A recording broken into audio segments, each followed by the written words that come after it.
IPhone, इन भाई को कौन नहीं जानता होगा। अगर आप भी एंड्रॉयड मोबाइल फ़ोन यूज़ करते हो तो आपने कभी ना कभी सोचा होगा कि काश मैं भी आईफोन खरीदता। लेकिन जब कोई नया पर्सन पहली बार आईफोन खरीदता है तो कुछ समय बाद उसका रिएक्शन ऐसा होता है।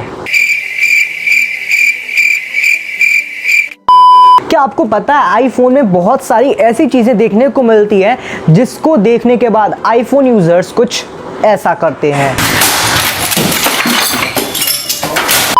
तो अगर आप भी एंड्रॉयड से आईफोन में स्विच हो रहे हो तो रुक जाओ, इस वीडियो को एंड तक ज़रूर देख लो। हो सकता है इस वीडियो को देखने के बाद आपका जो आईफोन खरीदने का डिसीजन है वो बहुत ही जल्द चेंज हो जाए।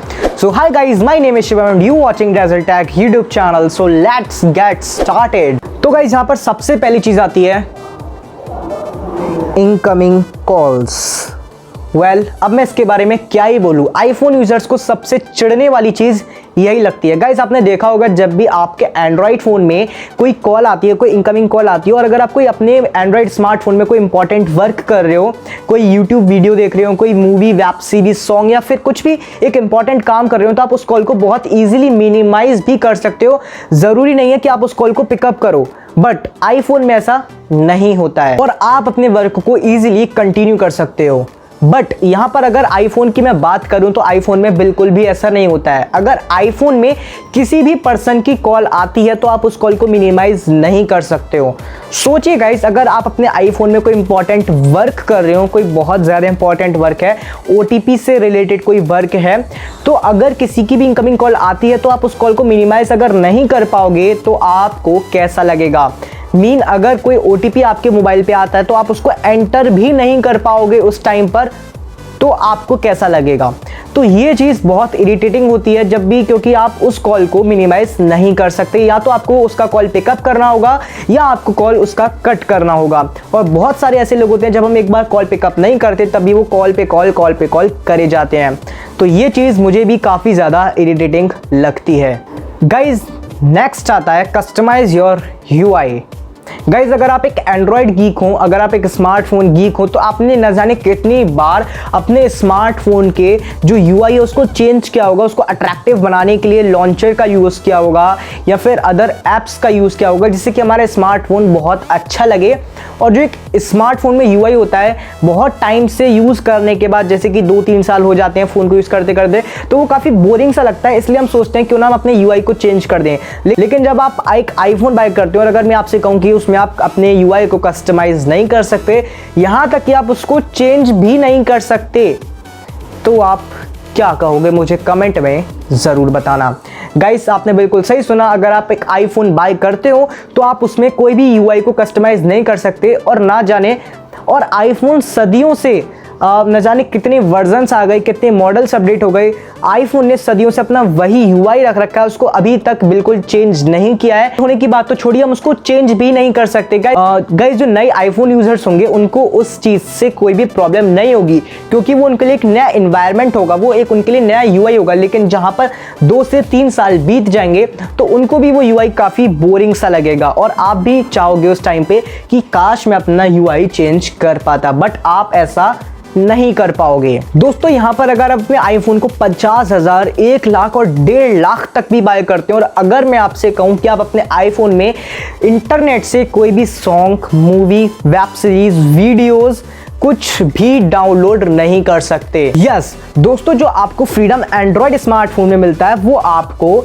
आईफोन में नहीं मिलता। एंड्रॉयड स्मार्टफोन में जाकर आप किसी भी थर्ड पार्टी वेबसाइट पर जाकर, किसी भी गूगल पे वेबसाइट पर जाकर आप कोई भी easily movie, song downloading website पर जाकर कोई भी मूवी, वीडियोस, वेब सीरीज कुछ भी डाउनलोड कर सकते हो और बहुत ही इजीली देख सकते हो। बट आईफोन में आप ऐसा नहीं कर सकते हो। लेकिन अगर ये चीज़ आप आईफोन में करना चाहते हो, किसी भी थर्ड पार्टी वेबसाइट से जाकर मूवीज़ डाउनलोड करना चाहते हो, सॉन्ग्स डाउनलोड करना चाहते हो या कुछ भी ऐसी चीज़ डाउनलोड करना चाहते हो जैसे आप देखना चाहते हो, तो आप ऐसा बिल्कुल भी नहीं कर सकते हो। अब दोस्तों आईफोन अपने खुद की एक ऐप देता है, एक म्यूजिक ऐप देता है जिससे आप अपने फेवरेट म्यूजिक सुन सकते हो, लेकिन उसके लिए आपको आईफोन को पे करना पड़ता है।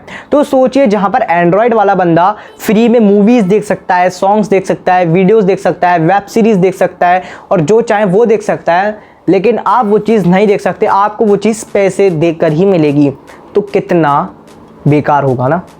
वैसे मैं भी एंड्रॉयड फ़ोन यूज़ करता हूँ। नंबर 4 दोस्तों, जिस तरीके से आप अपने एंड्रॉयड मोबाइल में इंटरनल स्टोरेज के अलावा SD कार्ड को भी यूज़ कर सकते हो, मेमोरी कार्ड को भी यूज़ कर सकते हो अलग से स्टोरेज के अलावा, इंटरनल स्टोरेज के अलावा, लेकिन यहाँ पर अगर मैं आईफोन की बात करूँ तो आईफोन में आपको फिक्स इंटरनल स्टोरेज मिलती है। मतलब आप आईफोन में, आईफोन की किसी भी मॉडल में, यहाँ तक कि वो 12 प्रो ही क्यों ना हो, आपको उसमें मेमोरी कार्ड यानी कि SD कार्ड का सपोर्ट देखने को नहीं मिलता है। इसका मतलब जो फिक्स इंटरनल स्टोरेज आपके पास है आपको वही यूज़ करनी होगी, आपको किसी भी टाइप का मेमोरी कार्ड या SD कार्ड का सपोर्ट देखने को नहीं मिलेगा। गाइज यहाँ पर एक बात आप सोच कर देखिए, अभी भी मेरे माइंड में एक एग्जांपल आ गया। अगर आप DSLR शूट्स पर जाते हो और अगर आपके पास अपना खुद का एक आईफोन है और जो DSLR वाला बंदा है वो मेमोरी कार्ड आपको देता है कि भाई इसको अभी अपने फ़ोन में एक्सपोर्ट कर लो, मुझे फ़ोटोज़ अभी डिलीट करनी होंगी, मैं किसी और के शूट पे जा रहा हूँ, तो ऐसे में आप क्या करोगे? क्योंकि आपके पास उस टाइम पर कोई भी सपोर्ट नहीं रहेगा। अब बहुत सारे बंदे इतने महान होंगे जो इस वीडियो को देख रहे होंगे, वो कोई ना कोई तरीका लगा लेंगे कि भाई हम तो व्हाट्सअप करवा लेते, कि हम तो भाई ईमेल करवा लेते भाई। लेकिन मैं आपको एक डायरेक्ट वे बता रहा हूँ, आप उसको इनडायरेक्ट में लेके जाओगे। मैं आपको डायरेक्ट बता रहा हूँ, उसको नेगेटिव मत लो, क्योंकि बहुत सारे महान होते हैं। तो अगर ये वीडियो आईफोन के डिपार्टमेंट में से कोई मैनेजर, कोई मास्टर साहब, कोई टीचर, कोई भाई देख रहे हैं तो मेरी उनसे तहे दिल से रिक्वेस्ट रहेगी कि भाई अगले आईफोन के वर्जन में प्लीज़ मेमोरी कार्ड का सपोर्ट ज़रूर दीजिए। गाइस यहाँ पर नेक्स्ट आता है चार्जर। चार्जर को हम कैसे भूल सकते हैं? चार्जर भाई तो बहुत इंपॉर्टेंट है दोस्तों। यहाँ पर अगर आप अपने आईफोन को खरीदते हो और जब आईफोन आपके एक नए डिब्बे में आता है, वैसे तो नए डिब्बे में ही आता है, लेकिन जब आईफोन चार्जर के साथ आता है, चार्जर के साथ ही आता है, लेकिन जब उसके साथ जो चार्जर निकलता है आपको पता होगा वो बहुत स्लो काम करता है।